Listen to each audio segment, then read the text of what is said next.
चलता रहूँगा पथ पर, चलने में माहिर बन जाऊँगा, या तो मंजिल मिलेगी मुझको या एक अच्छा मुसाफिर बन जाऊँगा। मैं चंद्रमोहन सिंह। आज हम बात करेंगे नए टॉपिक पर केमिस्ट्री के, और कोशिश करेंगे कि इसको बहुत आसानी से सीखेंगे।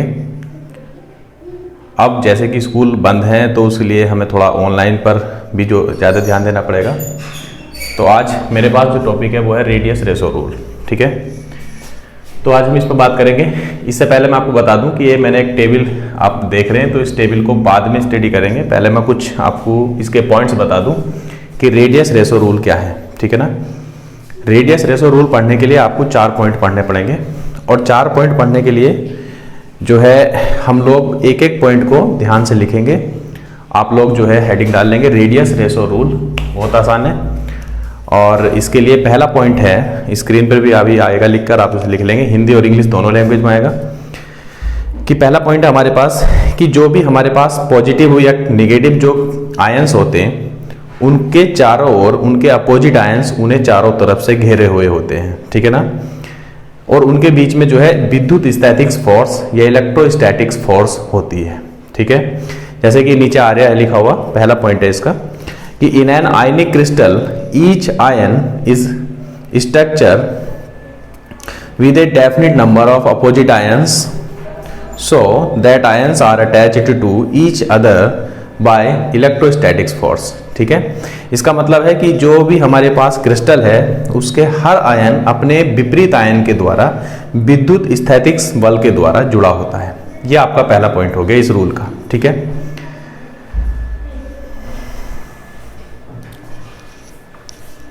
आपका सेकंड रूल है, इसका सेकंड पॉइंट है कि in an ionic solid the number of ions surrounding the positive charged ion is called its coordination number.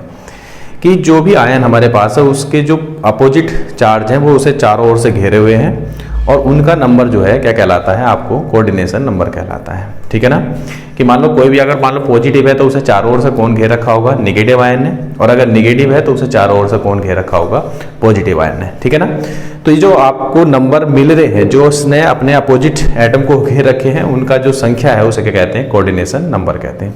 ये आपका इस रूल का दूसरा पॉइंट हो जाएगा, इसे लिख लेंगे।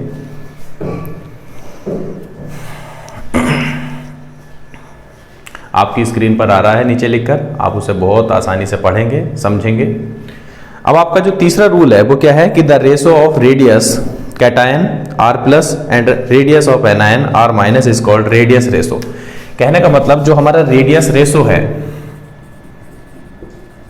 रेडियस रेशो वो कैटायन के चार्ज और एनायन के चार्ज का एक अपना आप में रेशो होता है। ठीक है ना, और एक बात और आपसे बता दूं, जो रेडियस रेशो है वो सीधा सीधा डिपेंड करता है कैटायन के रेडियस पर। मतलब कि रेडियस रेशो R प्लस पर प्रोपोर्शनली और R माइनस पर इनवर्स प्रोपोर्शनली जो है डिपेंड करता है। ठीक है, तो आप लोग जो तीसरा पॉइंट लिखेंगे उसके नीचे लिख लेना, इसको हिंदी में बोलते हैं त्रिज्या अनुपात नियम।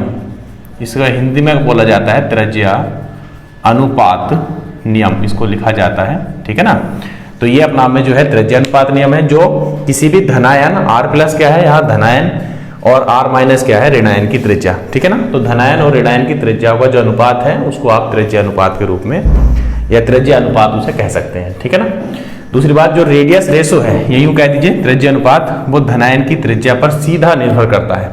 अगर धनायन की त्रिज्या ज्यादा होगी तो रेडियस रेशो भी ज्यादा होगा और इसका कोऑर्डिनेशन नंबर भी ज्यादा होगा। जो हमारा चौथा पॉइंट है वो यही है कि if the value of radius ratio is higher the cation will be larger and coordination number will also be higher. Coordination number depends upon the volume of radius ratio।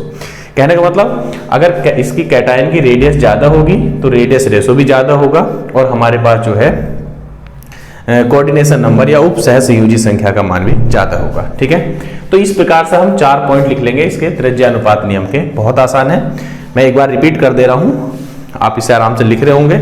कि पहला जो रूल था उसमें क्या था कि हमारे पास जो अपोजिट आयन होते हैं वो अपने किसी एक आयन को द्वारा विद्युत स्थैतिक या इलेक्ट्रोस्टैटिक्स फोर्स के द्वारा उनसे अटैच होते हैं। दूसरा पॉइंट हमारा क्या था कि जो अपोजिट आयंस घेरे हुए हैं किसी एक आयन को, वो उनकी नंबर या उनकी संख्या क्या कहलाती है, कोऑर्डिनेशन नंबर या उपसहसंयोजन संख्या कहलाती है। तीसरा पॉइंट हमारा क्या था कि धनायन की त्रिज्या और ऋणायन की त्रिज्या, मतलब radius of cation and radius of anion का जो रेशो है उसे रेडियस रेशो कहते हैं। और जो चौथा पॉइंट है हमारा वो क्या कह रहा है कि जो रेडियस रेशो है वो सीधा डिपेंड करता है R प्लस पर, मतलब रेडियस ऑफ कैटायन पर, ठीक है ना। अगर रेडियस रेशो ज्यादा होगा तो कैटायन की रेडियस ज्यादा होगी, और कैटायन की रेडियस ज्यादा होगी तो इसके चारों ओर जो एटम है वो भी ज्यादा लगेंगे, ठीक है ना, तो जिससे इसकी कोऑर्डिनेशन नंबर भी ज्यादा आ जाएगी। अब यहाँ से बच्चों क्या होता है, इसके कुछ वैल्यूज होती हैं। जो आपका रेशो है ये मैंने लिखा है, आप जरा इस टेबल पर आ जाएंगे, ये R plus upon R minus है, ठीक है।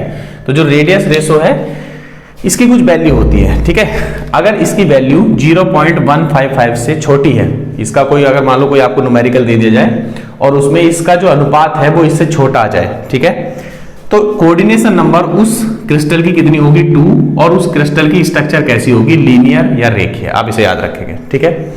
दूसरी बात, अगर इसकी वैल्यू इसके और इसके बीच में आ जाए 0.155 एंड 0.225 के बीच में, तो फिर उसका कोऑर्डिनेशन नंबर या उप सहसंयोजक संख्या कितनी होगी, 3 होगी, और जो स्ट्रक्चर होगी उसकी वो ट्राइगोनल, प्लेनर या समतलीय, त्रिकोणमितीय या त्रिकोणीय होती है, ठीक है। अगर इसकी वैल्यू 0.225 से 0.414 के बीच में होती है तो हमारा कोऑर्डिनेशन नंबर कितना आएगा 4, और जो स्ट्रक्चर आती है वो कैसी आएगी, टेट्राहेड्रल। इसके बाद अगर हमारी ये वैल्यू इसके बीच में हो, आप देख रहे हैं स्क्रीन पर, तो फिर कोऑर्डिनेशन नंबर 6 होगा और स्ट्रक्चर हमारी ऑक्टाहेड्रल होगी, जिसको आप अष्टफलकीय कहते हैं। लास्ट में अगर वैल्यू इसकी इतने और इतने के बीच में आ जाए तो क्या होगा, फिर हमारे पास जो कोऑर्डिनेशन नंबर है वो 8 होगी, और सेल कैसा होगा, BCC होगा, ठीक है। ये पूरा हमारा जो है रेडियस रूल या रेडियस रेशो रूल के रूप में तैयार हो जाता है।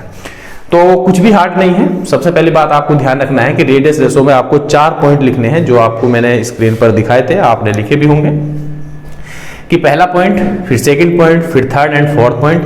और इनमें सब में केवल एक ही बात बताई गई है कि अगर हम कोई आयनिक क्रिस्टल लें तो उसके जो अपोजिट आयंस होते हैं वो अपने अपोजिट आयन के, मतलब जितने भी माइनस है वो प्लस के चारों ओर सराउंडेड होंगे, और जो प्लस वाले हैं वो माइनस के चारों ओर सराउंडेड होंगे, और उनके बीच जो है क्या लग रहा होगा, एक विद्युत स्थैतिक फोर्स, इलेक्ट्रोस्टैटिक्स फोर्स लगता है, जिसकी वजह से वो आपस में जुड़े हुए हैं, ठीक है ना।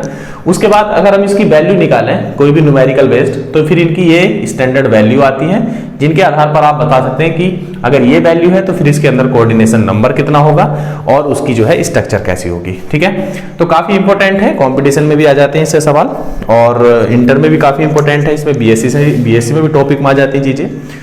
आई होप कि आप आसानी से समझ गए होंगे। धन्यवाद।